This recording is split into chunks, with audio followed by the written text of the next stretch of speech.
There is a unique and maddening form of haunting. It is not the work of a spirit in a house, but the work of a memory in the sacred space of your own mind. You wake up in the morning, determined to focus on your day, and his name is the first word on your lips. You are driving, and a song on the radio suddenly conjures his face with such clarity that it feels like he is sitting beside you. You are in a crowd, and for a split second you are certain you see him, only to have your heart sink with the familiar pang of disappointment. He is not in your life, but he is everywhere in your mind. This is the ghost who pays no rent, yet occupies the most expensive real estate you own, your attention.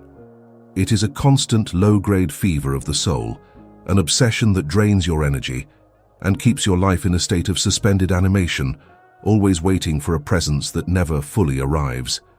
You try to make sense of it. You tell yourself it must be a sign, a cosmic pull, a soul connection so powerful that it transcends the normal rules of time and space.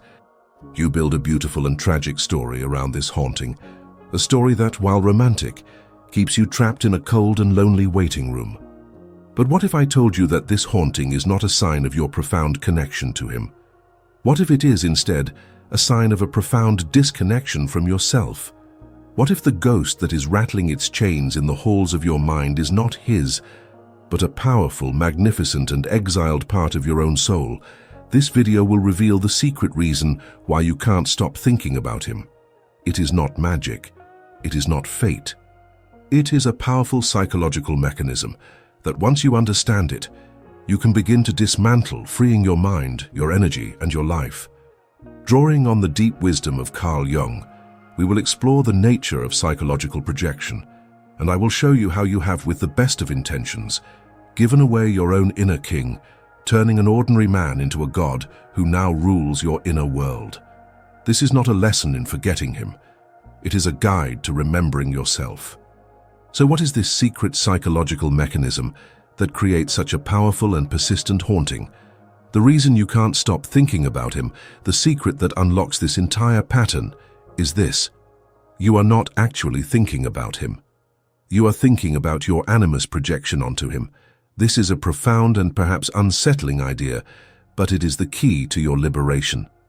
Let us use a simple metaphor. Imagine that your soul has a movie projector inside of it, and this projector holds the most magnificent film you have ever seen. The hero of this film is a figure of immense power, wisdom, and integrity. He is your inner masculine, what Carl Jung called the Animus. The Animus is the personification of the masculine energy that lives within a woman's psyche. It is your own capacity for logic, for action, for courage, for purpose, for spiritual authority. He is your own inner king, your inner sage, your inner god. He is the blueprint of your own highest potential. Now, when a woman is disconnected from this powerful inner part of herself, when she does not trust her own logic, when she is not taking action in her own life, when she feels she has no purpose, her soul, in a desperate attempt to connect with this lost energy, will do something remarkable. It will take that brilliant, beautiful film of her own inner hero, and it will project it onto a blank screen in the outside world. That man you can't stop thinking about. He is the screen. He is not the hero. He is not the god. He is simply the blank, available screen onto which you are projecting the movie of your own magnificent but unclaimed inner power. This is why he seems so perfect in your mind. This is why no other man can compare.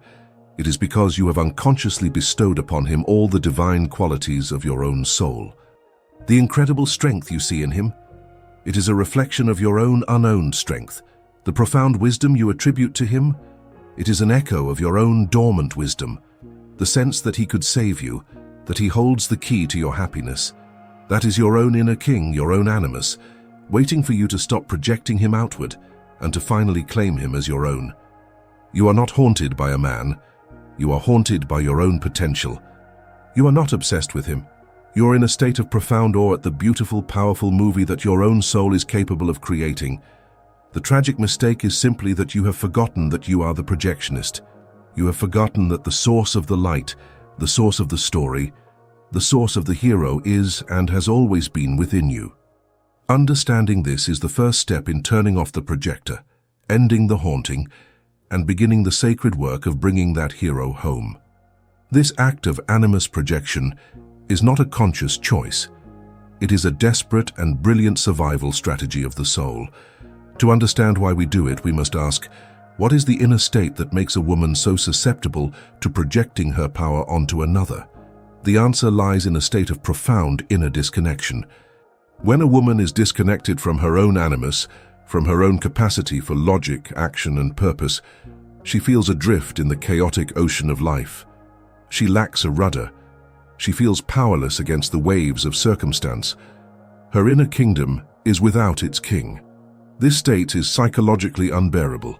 The psyche, like nature, abhors a vacuum, and it cannot tolerate this disconnection from its own essential masculine pole.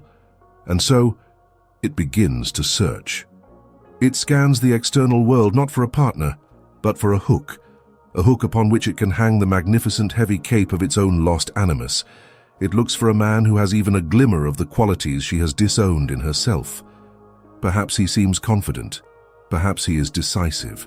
Perhaps he has a strong sense of purpose. He does not need to be a god. He just needs to be a sturdy enough screen to hold the projection of one. This is where the orphan archetype takes the stage. The orphan is the part of us that lives with the core wound of, I am not enough on my own. Its deepest terror is abandonment, and its primary strategy for survival is to find a powerful other to attach to be saved by. The orphan archetype is the master projectionist. When the orphan within you senses your disconnection from your own power, it makes an unconscious and tragic bargain. It looks at this man and says, I will give you all of my power. I will project onto you the film of my own inner God. I will see you as the strongest, wisest, most capable being in the universe. And in exchange, all I ask is that you see me, that you choose me, that you do not abandon me. This is the secret transaction that is happening beneath the surface of your obsession. Your feeling of desperate love for this man is, in fact, your soul's desperate and profound love for itself, for its own lost masculine half. The feeling that you cannot live without him is, in a way, true. You cannot live a whole and sovereign life without your animus, the very energy you have now outsourced to him. This is a life-altering reframe. The intense, gut-wrenching longing you feel is not for a man. It is the longing to be whole again. The God you are worshipping from afar is not him. It is a statue you have carved from the marble of your own unclaimed potential. And the haunting in your mind is not the call of a twin flame. It is the echo of your own inner king, rattling the chains in the dungeon where you have exiled him, begging you to bring him home. This act of projecting your inner God, while an understandable survival strategy for the soul, is a profoundly dangerous one for the woman living in the real world. It creates a beautiful, but ultimately illusory, reality that has three devastating consequences. First, it creates a false reality that blinds you to the truth. When you are in the grips of an animus projection, you are not in a relationship with the actual human man. You are in a passionate, all-consuming relationship with a god of your own creation. He is no longer a person with flaws, fears, and inconsistencies. He is the flawless hero of the movie you are projecting onto him. This is why you become blind to his red flags. If the real man is inconsistent, your projection will tell you he is mysterious. If the real man is emotionally unavailable, your projection will tell you he is strong and stoic. If the real man is disrespectful, your projection will find a way to justify his behavior, to see it as a sign of his own wounded genius. You are living in a beautiful but imaginary house. You are in love with the idea of a home that does not actually exist, and you are ignoring the clear signs that the real foundation is crumbling. This state of cognitive dissonance is exhausting, and it is the source of the profound confusion you feel. Second, it drains you of your own power. The animus, as we have established, is your own inner masculine energy. It is your power of action, of logic, of purpose. When you project it onto him, you are performing an unconscious act of energetic vampirism upon yourself. Every hour you spend thinking about him, analyzing him, and fantasizing about him is an hour of your own precious, creative life force that you are giving away. Think of it as watering a neighbor's garden while your own turns to dust. You are pouring all of your energy into an external object, hoping it will flourish, all while the magnificent garden of your own life, your career, your health, your friendships, your own spiritual growth, is left untended and barren. This is why, when you are in the grips of this kind of obsession, your own life often feels stagnant. You lose motivation, you lose clarity, you feel passive and powerless. It is because you have given the king of your own inner kingdom away to rule another land, and your own kingdom has fallen into disrepair. Third, and most tragically, it prevents true human love from ever taking root. The very thing you believe is the ultimate form of love, this divine obsessive feeling, is the very thing that makes a real grounded connection impossible. You are trying to dance with a statue. You are in love with the beautiful, perfect marble figure you have created, but it can never dance back. The real man, the flawed and beautifully human man behind the screen, can feel the weight of this projection. He can sense that you are not seeing him, but an impossible ideal. It is an immense pressure.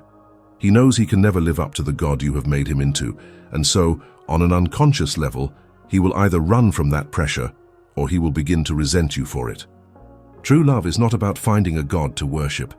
It is about two whole, flawed and beautiful human beings learning to dance together. But as long as you are projecting your animus, you are not available for that dance.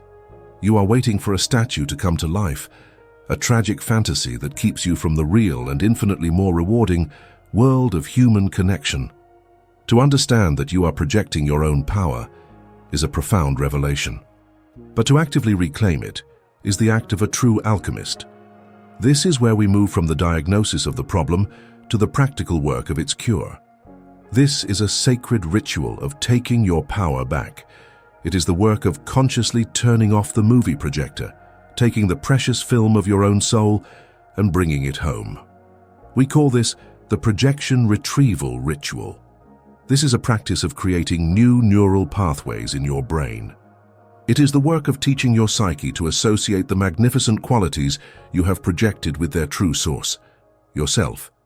You will need a journal, a pen, and a moment of quiet, courageous honesty. First, list the divine qualities, the inventory. Open your journal and draw a line down the middle of the page. On the left side, you will create an inventory. List every single godlike, heroic, and magnificent quality that you have projected onto the man who haunts your mind. Be specific. Do not just write "he is strong." Write how he is strong. Do not just write "he is smart." Write what makes him seem so wise. Your list might look something like this: his unwavering confidence in his own decisions, his incredible sense of purpose, the way he moves through the world as if on a mission, his brilliant logical mind that can solve any problem, his ability to make things happen, to turn ideas into reality, his deep, calm, unshakable presence. Take your time with this. This list is the treasure map that will lead you back to yourself. Second, the mirror question, the excavation. Now, on the right side of the page, you will perform an act of psychological archaeology. For every single quality you listed on the left, you will now ask your soul the mirror question. The question is this: where is the seed of this same quality, even if it is small and dormant, within me? This requires a radical honesty. Your ego will immediately protest. It will say, "No, he is the confident one, I am the insecure one." Gently ask your ego to step aside. You are not looking for a fully grown forest, you are looking for a single tiny seed. For his unwavering confidence, you might write on the right side: the time I had the courage to leave a job that was draining me. The moment I spoke my truth to a friend, even though I was scared. For his incredible sense of purpose, you might write: the deep love I have for painting, even if I don't do it often. The sense of meaning I feel when I help a friend.